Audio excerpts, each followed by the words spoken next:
O autor do ataque que matou 4 crianças em uma creche particular de Blumenau, em Santa Catarina, vai permanecer atrás das grades por tempo indeterminado. Ontem, o assassino passou por uma audiência de custódia, teve a prisão preventiva decretada pela Justiça. As investigações sobre a motivação e se houve a participação de outras pessoas no crime avançam com a análise do celular e do computador dele. A polícia quer entender como um crime foi planejado e traçar um perfil do homem de 25 anos que se entregou logo após o ataque. O assassino já tinha várias passagens pela polícia e por briga em uma casa noturna, por esfaquear o padrasto, por porte de cocaína e por ferir um cachorro. O delegado responsável pelo caso, Rony Esteves, revelou detalhes do depoimento deste assassino. A intenção inicial dele era matar 30 crianças. Isso só não aconteceu porque as professoras foram valentes, né? Elas partiram para cima dele, né? Para cima das crianças, para tentar amparar as crianças. Foi quando ele teria se assustado, né? Muito grito, e se evadido, né? Então é um perfil que vai ser analisado por um profissional, né, da área, mas a gente pode apontar que é uma pessoa muito fria, que estava decidida a fazer o que fez. Eis aí, suco de Brasil, né? O cara já brigou numa casa noturna, o cara esfaqueou o padrasto, o cara já foi pego com porte de cocaína, o cara até chutou um cachorro. Tava livre, leve e solto. 4 crianças morreram no ataque. As aulas serão retomadas na semana que vem em Blumenau com reforço na segurança. Na lista, de acordo com o prefeito Mário Hildebrand, está a instalação de câmeras de monitoramento para controlar a entrada em todas as unidades educacionais, públicas e particulares. O criminoso vai responder por 4... Acho que a gente tem o prefeito aí, né? Desculpa, tem sim a fala dele. Obrigada. Fazer uma visita em cada uma das nossas 125 unidades escolares para acompanhar e ampliar o monitoramento. Vamos instalar câmeras ligadas com a Polícia Militar e com a nossa central de controle operacional da Prefeitura, para que a gente possa monitorar a entrada e saída das pessoas nas escolas também. Vamos fazer todo um trabalho de contratação de uma equipe multidisciplinar de psicólogos e profissionais para ampliar essas ações de acompanhamento às famílias em situação de tragédia. Olha, é claro, né? Quem é que vai criticar uma medida como essas? Vai aumentar a segurança nas escolas, instala-se câmeras, mas sinto dizer, não vai ser a solução do problema. É possível que não mude em nada, que não altere em nada a segurança real nas escolas. Ora, imagine se as câmeras estivessem já instaladas. As câmeras filmariam esse cara pulando o muro. Não haveria tempo para que alguém numa central de monitoramento percebesse em uma das telas.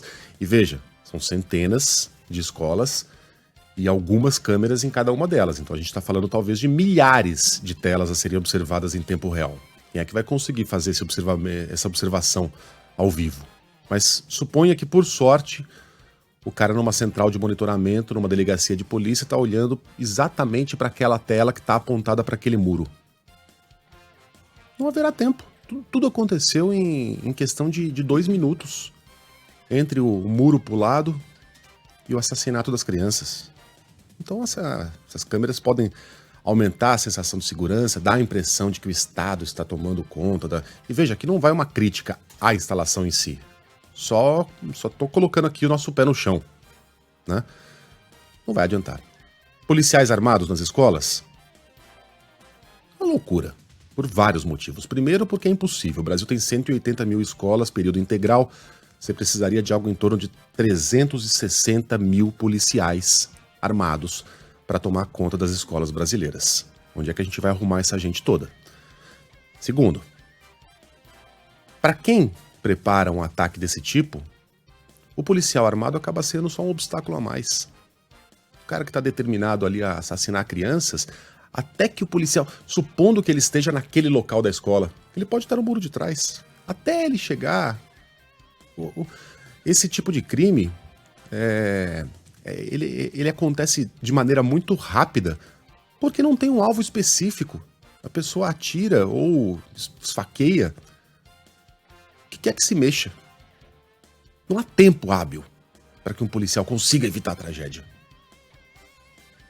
E outra, se a gente vai destacar 360 mil policiais para esse trabalho, de ficar plantado lá, dentro de uma escola, olhando para as crianças, é de se imaginar, por uma questão de lógica, que não serão os homens mais capacitados. Porque o Brasil tem outros problemas. Né? Estes vão estar cuidando do tráfico de drogas, vão estar fazendo a patrulha na região central da cidade, onde acontecem roubos e furtos constantemente, vão estar participando de operações especiais. Então é nessas mãos de policiais mais jovens, menos experientes, que a gente vai colocar a segurança das nossas crianças.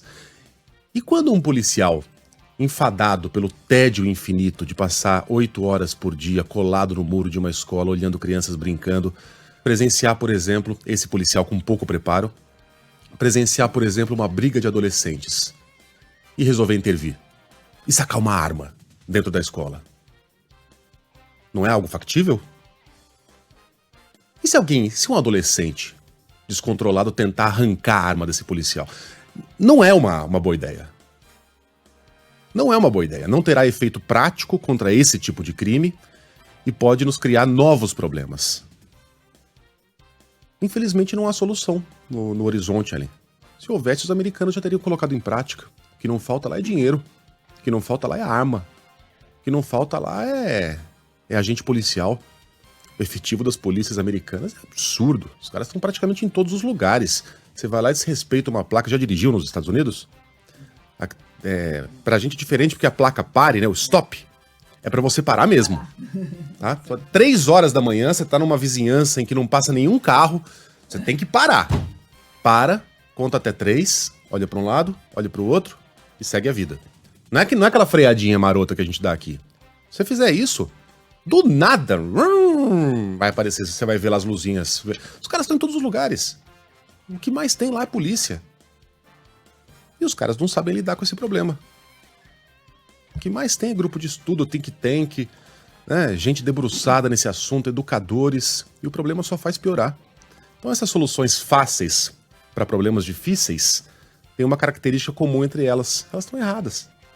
Elas não funcionarão. Ah, então o que vai funcionar, Megali? Não sei. Não sei. Talvez um bom começo seja uma maior atenção por parte de pais, de amigos, um processo de radicalização, de isolamento, de mudança brusca de comportamento, uma encomenda esquisita que chega numa caixa e o moleque vai abrir no quarto sem mostrar pra ninguém, sites estranhos sendo frequentados no celular e no computador. Talvez seja um bom começo, mas também não é a solução definitiva, a panaceia, essa não existe, né? Esse é um problema que não tem culpados, né? Não há sujeitos definidos, né? Você não pode apontar e falar, a culpa é dos videogames, a culpa é do Bolsonaro, a culpa é do Paulo Freire. Não tem. Você pode fazer isso nas redes sociais para ganhar engajamento, ganhar aplauso, mas você vai estar falando bobagem. Né? É um problema sem culpados e sem soluções. E aí, Elimbrão? Não, é que eu tô vendo as mensagens aqui e eu compreendo. As pessoas ficam indignadas, dizendo assim, não, mas coloca lá um detector de metal, coloca lá o policial.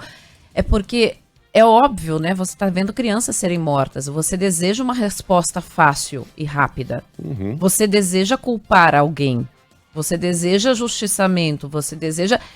Isso é humano. Isso é humano. O que você quer. Você tá com sangue nos olhos.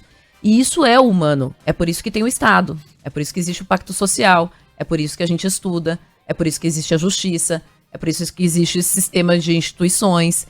É por isso. Porque o humano, o pessoal, é o quê? Se eu sou uma mãe de uma dessas crianças, o que eu vou querer? Eu vou querer ir lá e matar a pessoa. Isso é humano. Eu sinto ódio. Eu quero me vingar. Eu sou humana.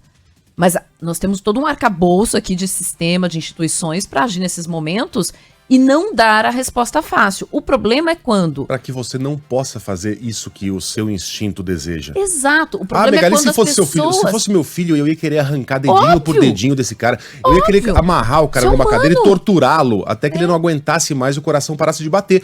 O Estado existe para que eu não possa fazer isso. O problema é quando alguém que representa o Estado te oferece essa resposta fácil. Esse é que é o problema. Porque o Estado tá aí para não te dar essa resposta fácil, porque ela não existe. A grande verdade é que ela não existe. Essa pessoa que foi lá com uma machadinha matar 4 crianças não se sentiria inibida tendo um policial armado. Não é isso que inibia. Ah, mas se ela fosse condenada à prisão perpétua ou cadeira elétrica pra morrer, ela não faria. Ela não tá pensando na pena, ele se entregou pra polícia. Ela não pensa nisso. E esses caras em geral se matam. Não, e outra, e aliás, também parar com uma falácia, né? Tudo bem, ele tinha cometido outros crimes, não estava preso. Agora, por isso ele vai ficar. Quando você vê esse tipo de criminoso no Brasil, homicídio, ele fica. Ele não vai sair. Ele não vai sair. Ele vai ficar. Também não dá pra ficar repetindo falácias. Nós temos muitos presos que saem rapidamente, sim. Mas um crime como esse cara fica. Não é assim também. Você diz, não, porque aqui no Brasil ninguém fica. Fica. Ele vai ficar. Então também para com esse papo de ficar repetindo bobagem, né? Ele vai ficar. E não é isso que vai inibir ele de cometer. São outros problemas. São problemas de saúde mental, são problemas de educação, são problemas sociais. Enfim, mas não tem uma resposta, não é fácil. E como disse o Daniel Barros, que ele sim, uma autoridade nisso ontem aqui, é quase inevitável. Infelizmente, um caso como esse. É quase inevitável. Então assim, porque não tem uma resposta fácil. Então, nós temos que agir em muitas frentes. Tem que ter mais segurança? Tem. Mas não é só a segurança. Tem que ter mais problema de saúde mental? Tem. Mas não é só saúde mental. Tem que ter uma melhora nas escolas? Tem. Mas não é só na área da educação. Então, a gente faz tudo isso para tentar minimizar. Mas nunca mais vai acontecer? Não dá pra dizer que nunca mais vai acontecer. Bom, o criminoso vai responder por 4 homicídios triplamente qualificados e outras 4 tentativas de assassinato. Depois da tragédia, os pais dos alunos da creche Cantinho do Bom Pastor, como o metalúrgico Alisson de Marco, buscam força e inspiração. A poeira vai assentar, aí a gente vai ver. Mas tem que voltar a estudar. Segunda-feira é um novo dia, começa tudo de novo. Então vamos torcer, vamos esperar para ver.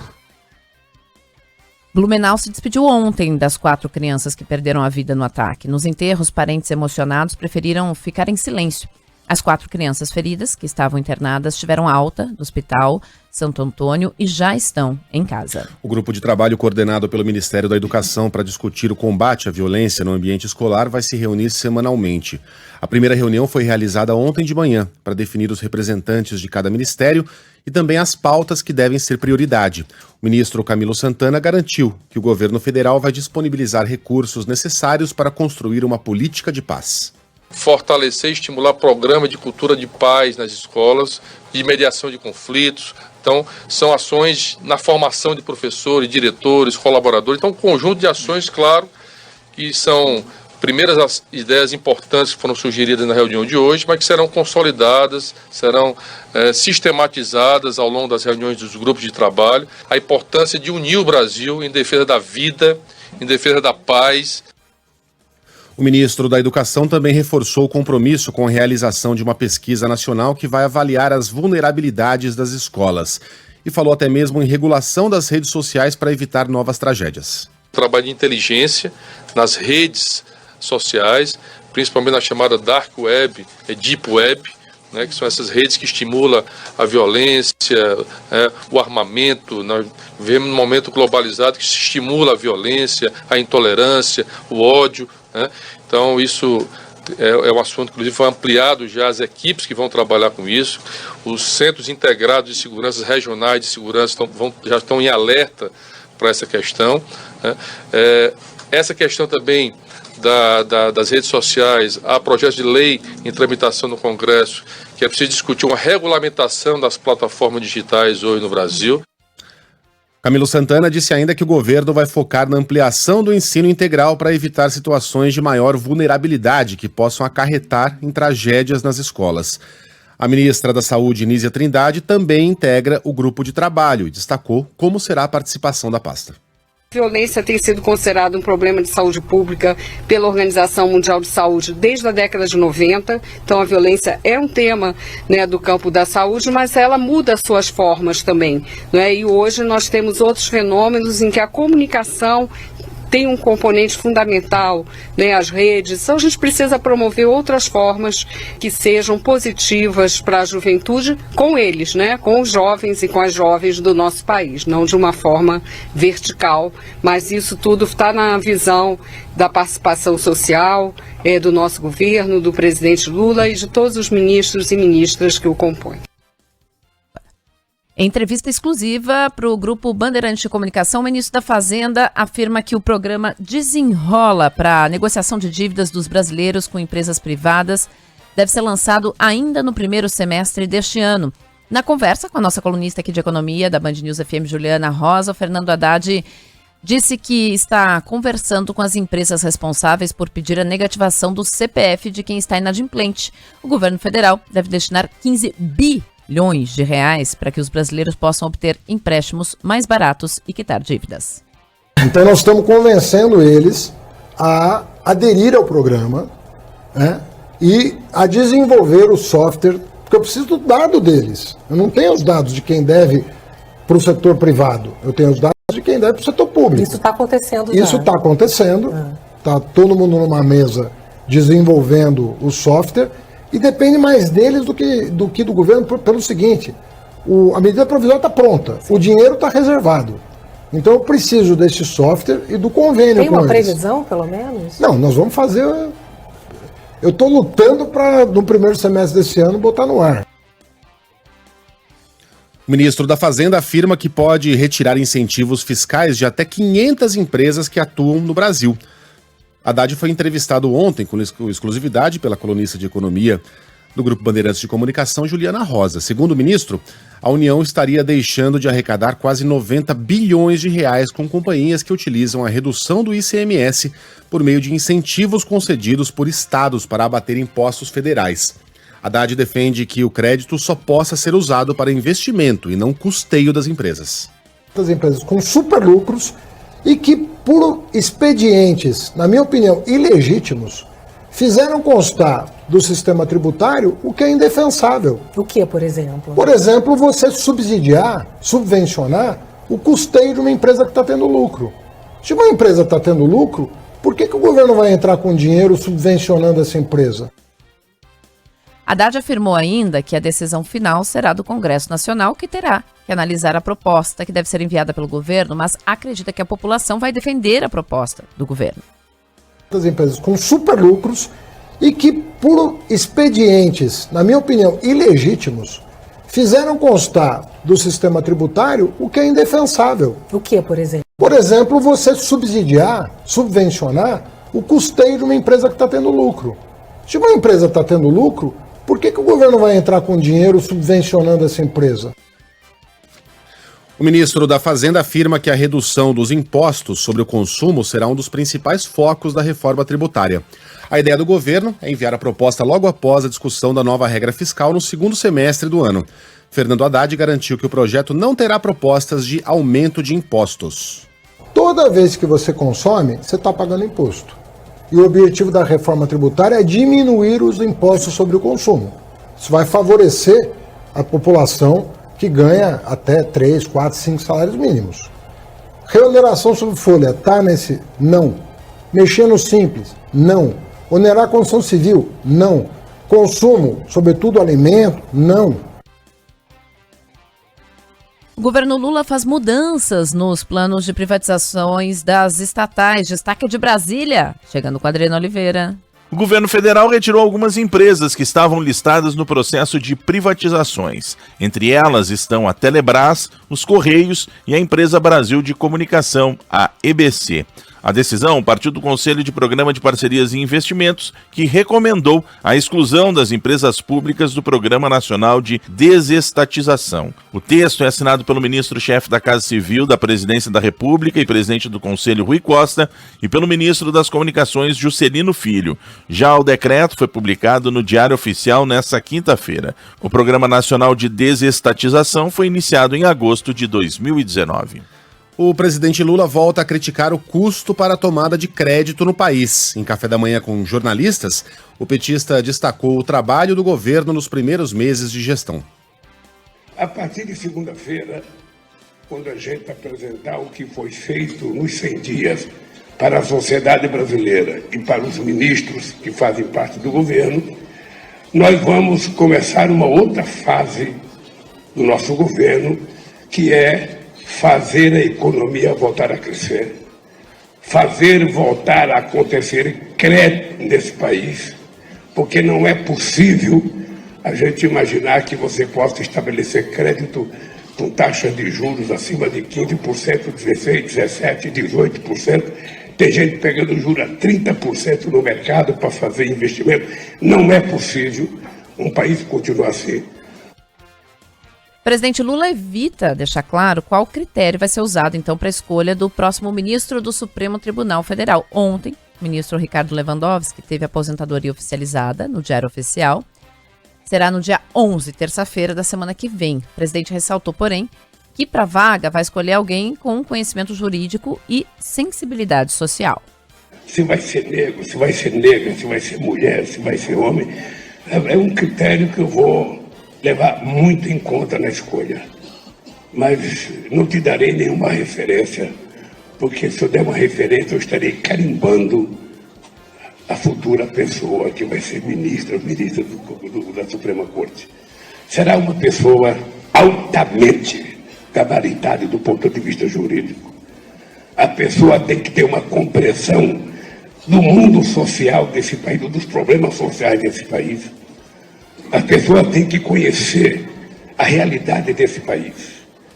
Sabe? A pessoa tem que ter um mínimo de sensibilidade social para assumir uma postura dessa, porque é muita responsabilidade. Lula pediu um acordo entre os presidentes do Senado, Rodrigo Pacheco, e da Câmara, Arthur Lira, para a votação mais rápida de medidas provisórias. Os chefes das casas têm mostrado divergências em relação à volta das comissões mistas prevista para a próxima semana. Lula ressalta que o país não pode parar. Nós temos, pelo menos é o que eu vejo pela imprensa, uma divergência entre o presidente do Senado e o presidente da Câmara, sabe? Quem é que pode mais, quem é que pode menos. Eu já tive a oportunidade de conversar com o presidente do Senado, já conversei com o presidente da Câmara, e eu tenho certeza que os dois vão se colocar de acordo para começar a votar as coisas que precisam ser votadas, porque o país não pode ficar parado. Nessa, vou chamar de entrevista coletiva, uma entrevista coletiva com pãozinho e frios na mesa, né? Um café da manhã, / entrevista. O presidente deixou claro que a obsessão dele é incentivar o crescimento já em 2023 por meio da retomada do crédito e da queda dos juros, né? Voltou a falar demais sobre a queda nos juros, disse que não vai ficar se atracando com Roberto Campos Neto por 2 anos, até porque o mandato dele vai terminar no meio do mandato do presidente e tal, mas voltou a falar bastante sobre a necessidade da redução de juros, né? Aí disse que se o país quiser alcançar a meta de inflação estabelecida pelo governo e pelo Banco Central, precisaria de juros acima de 20% ao ano, que é impraticável, que é uma loucura, uma insanidade, é mesmo. E aí propôs ali, meio de uma maneira muito ligeira, né, meio um passant, mas é claro que isso não passaria despercebido, mudar a meta de inflação. Então vamos mudar a meta. Né? Hoje a meta é de 3,25%. Ela será oficialmente cumprida se ficar entre 1,75% e 4,75% por ano. A do próximo ano é de 3%, ela pode oscilar entre 1,5% e 4,5%. O piso da meta, o teto da meta. O Lula fala, vamos mudar. Ele pode mudar? Pode. Pode. Quem determina isso é um grupo composto pelo presidente do Banco Central, pela ministra do Planejamento, pelo ministro da Fazenda. Então ele tem 2 votos ali, ele pode mudar. Mas isso poderia ser encarado com certa desconfiança, né? No mercado financeiro, entre os investidores e coisa e tal. Para economistas, aí nos bastidores, membros do governo passaram o dia inteiro apagando esse incêndio, né? Para que isso não gerasse muito ruído. Tem economistas que defendem que isso possa ser feito, mas se for para ser feito tem que ser rápido, né? Para evitar o máximo de ruído que acaba gerando mais inflação. Então, se for até para tirar o esparadrapo, muda logo. De qualquer maneira, aparentemente, né, pelo que diziam nos bastidores ontem os membros do governo, ministros, assessores e coisa e tal, não está no horizonte essa possibilidade de mudança. Foi mais falatório lá do presidente, que gerou algum ruído. Ele disse que está obcecado, viu, Helen? Ele disse, vocês tiraram sarro de mim lá atrás quando eu falei em espetáculo do crescimento, aí o Brasil foi lá e cresceu 7%, quando eu falei em marolinha e coisa e tal, agora vocês estão tirando sarro, mas eu vou vencer. essa batalha aí pela retomada do crédito do Brasil. Ele parecia bastante confiante. A ver, vamos torcer, né, para que dê certo. A gente tá todo mundo no mesmo barco aqui, precisando urgentemente de crescimento e investimento. Bom, nos outros assuntos do dia, morre a menina que teve o corpo queimado no ataque a um ônibus no Rio de Janeiro. A gente tem informações chegando agora com a Júlia Kallenbach. A menina de 4 anos que ficou ferida após um incêndio criminoso em um ônibus na Baixada Fluminense não resistiu aos ferimentos e morreu nesta quinta-feira. Ela teve 90% do corpo queimado e estava internada no Hospital Municipalizado Adão Pereira Nunes. A mãe da menina, Larissa Silvestre da Silva, segue internada em estado grave em uma rede particular. A Polícia Civil tenta esclarecer a motivação do incêndio. 6 pessoas ficaram feridas. Protestos depois de mais 2 mortes por bala perdida no Rio de Janeiro. Leonardo Macaxeiro. Um protesto de moradores do Morro do Cajueiro, em Madureira, na zona norte do Rio, por causa da morte de uma menina de 9 anos e de um entregador de gás, fechou ruas no entorno do Mercadão de Madureira na tarde desta quinta-feira. Eles foram atingidos por balas perdidas durante um confronto entre traficantes na região nesta quarta-feira. Segundo testemunhas, a menina Esther Assis de Oliveira voltava da escola quando foi atingida. Com mais esse caso de violência, subiu para 11 o número de crianças baleadas no Grande Rio apenas em 2023. Os decretos assinados pelo presidente Lula que mudam o marco legal do saneamento podem comprometer as metas para a universalização do serviço. Fala Tiago Muniz. As mudanças no marco legal do saneamento promovidas pelo governo Lula trazem incertezas ao setor privado e podem comprometer metas para a prestação de serviço. Uma das principais alterações promovidas pelos decretos assinados nesta semana é o prazo para que empresas estatais comprovem a capacidade financeira de operação. O limite tinha expirado no fim de 2021. As companhias de Acre, Amazonas, Maranhão, Pará, Piauí e Roraima não entregaram o material. Muitas empresas municipais também não conseguiram se adequar às regras colocadas pelo marco aprovado em 2020. Dessa maneira, todos esses contratos de prestação de serviço se tornaram irregulares. Assim, as companhias não poderiam receber verbas federais e os estados também poderiam abrir concorrências para escolher uma outra empresa. Agora, os decretos publicados nesta semana dizem que a comprovação financeira pode ser feita até o fim de 2025, dando mais tempo para as estatais. O economista e presidente da Interb Consultoria, Cláudio Fristac, avalia que os decretos foram feitos para, segundo ele, proteger empresas estatais que não produziram resultados. Para o analista, os textos enfraquecem o marco legal que vinha dando resultados para o setor. O objetivo do decreto não é chegar ou acelerar o processo de modernização, é proteger empresas estaduais, estatais, que durante 5 a 6 décadas não conseguiram performar, não conseguiram entregar serviços de qualidade, não conseguiram chegar a uma cobertura minimamente razoável da nossa população. Bom, ontem a Sabesp, depois da notícia a respeito das mudanças dos decretos de Lula, né, mudando o marco do saneamento, que aliás... Esses decretos serão revistos pelo Congresso, eles podem ser totalmente cancelados pelo Congresso. Anunciou a desfiliação da AESB. A AESB seria a Associação Brasileira das Empresas Estaduais de Saneamento. A Sabesp é uma das fundadoras dessa empresa. E em nota, a companhia diz que as posições recentes da entidade não são coerentes com o avanço do saneamento no Brasil, onde cerca de 100 milhões de pessoas não têm coleta de esgoto e 35 milhões não têm acesso à água tratada. A AESB apoiou o processo de revisão do marco aprovado em 2020, que culminou com a assinatura, esta quarta-feira, dos decretos que facilitam a atuação das empresas estatais. Ou seja, mostrando ali a sua insatisfação, a Sabesp, a principal companhia de saneamento básico do país, a maior de todas elas, simplesmente deixou a associação. Diz a nota que a Sabesp, aspas, preza pela eficiência e governança para proporcionar investimentos em saneamento, sejam privados ou públicos, e acredita que a visão da AESB, alinhada a instrumentos políticos, contraria a necessária segurança jurídica para o setor. Agora a gente fala de ataques de Israel ao Líbano. Fala Larissa Alves. Militares de Israel lançam ataques aéreos no sul do Líbano e na faixa de Gaza após uma série de bombardeios com foguetes registrados no país. As explosões aconteceram na manhã desta sexta-feira por volta das 4 horas e seriam uma retaliação ao grupo islâmico Hamas, a quem Israel atribuiu os primeiros ataques. Segundo autoridades israelenses, 10 alvos foram atingidos hoje, incluindo túneis e locais de fabricação e desenvolvimento de armas do Hamas. Segundo a agência Reuters, um membro da Defesa Civil do Líbano que estava no local disse que não houve vítimas. Os ataques ocorrem em meio a um confronto crescente devido às batidas policiais israelenses na mesquita de Al-Aqsa, em Jerusalém, durante o mês sagrado muçulmano do Ramadã, que este ano coincide com o feriado da Páscoa judaica. Um vídeo divulgado pela TV Al Jazeera mostra pessoas fugindo em pânico quando as forças de Israel dispersaram um grupo de fiéis palestinos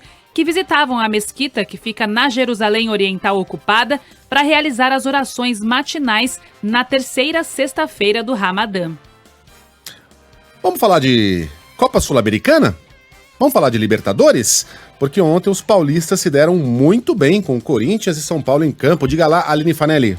O Corinthians estreia com vitória na Libertadores. No Uruguai, o time venceu o Liverpool por 3-0 com 2 gols de Roger Guedes e 1 de Balbuena. Na mesma competição, não foi um bom primeiro jogo para o Atlético Mineiro, que perdeu do Libertad por 1-0 como mandante, gol marcado pelo Diego Gomes. Na Sul-Americana, 3 clubes brasileiros entraram em campo. Finalista do ano passado, São Paulo venceu o Tigre por 2-0 na Argentina, com 2 gols do atacante Erisson. Já o Bragantino goleou o Taquari fora de casa por 4-1. Juninho Capixaba, Alejandro, Thalisson e Gustavinho fizeram os gols do Massa Bruta. O Botafogo ficou apenas no 2-2 com o Magalhães, com gols anotados por Tiquinho Soares e Eduardo.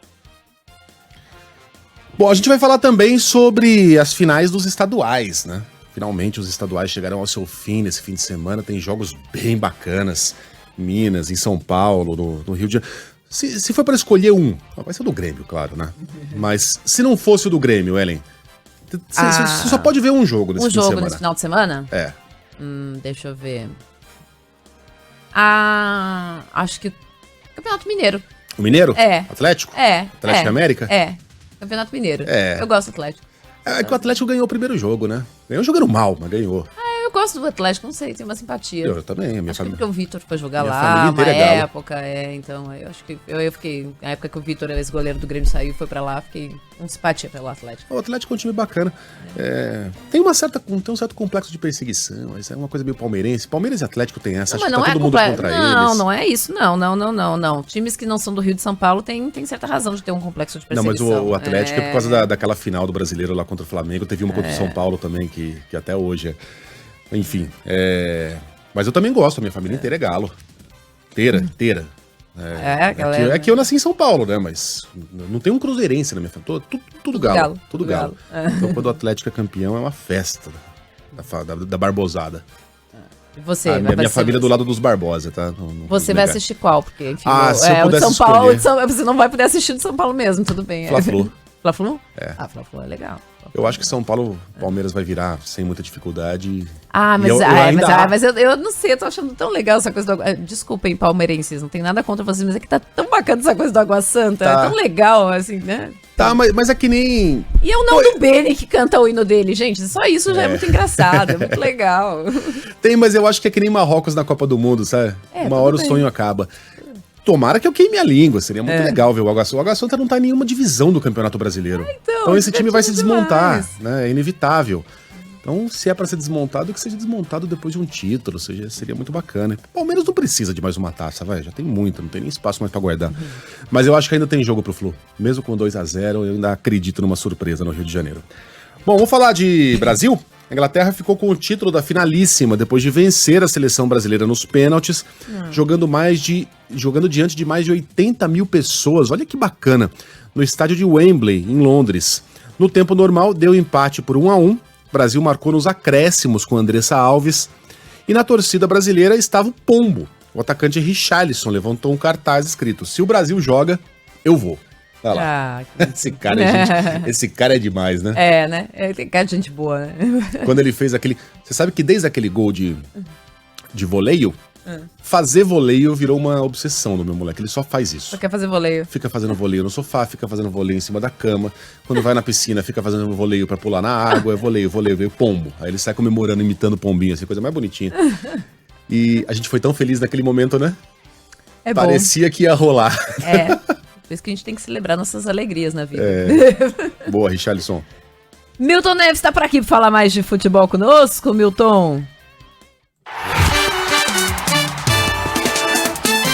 Futebol, com Milton Neves. Oferecimento Sicredi. Conheça a primeira instituição financeira cooperativa do Brasil. Sicredi, gente que coopera, cresce. Tintas Souvenir, a marca mais tradicional e querida do Brasil.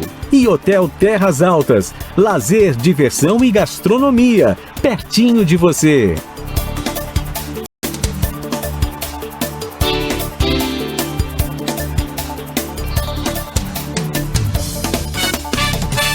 Acabou com o meu dia, cara. Fala, Milton, bom dia.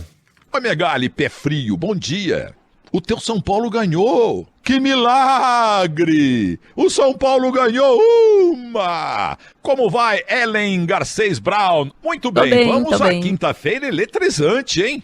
É muito jogo internacional. Sul-Americana, em que entra todo mundo. E o Atlético Mineiro pela Libertadores América. Meu Deus, ô Galo, pelo amor de Deus, com esse timeco do Libertad do Paraguai, um gol do Diego Gomes, você conseguiu, Galo, perder de 1-0 em casa? Ah, não. Temos que trocar o técnico aí, viu? Temos que trocar, porque a coisa tá preta. E o Liverpool do Uruguai, hein? Jogou desfalcado do John Lennon, também o Ringo Starr, que é o pior dos 4 e tal, também não pôde jogar. Olha...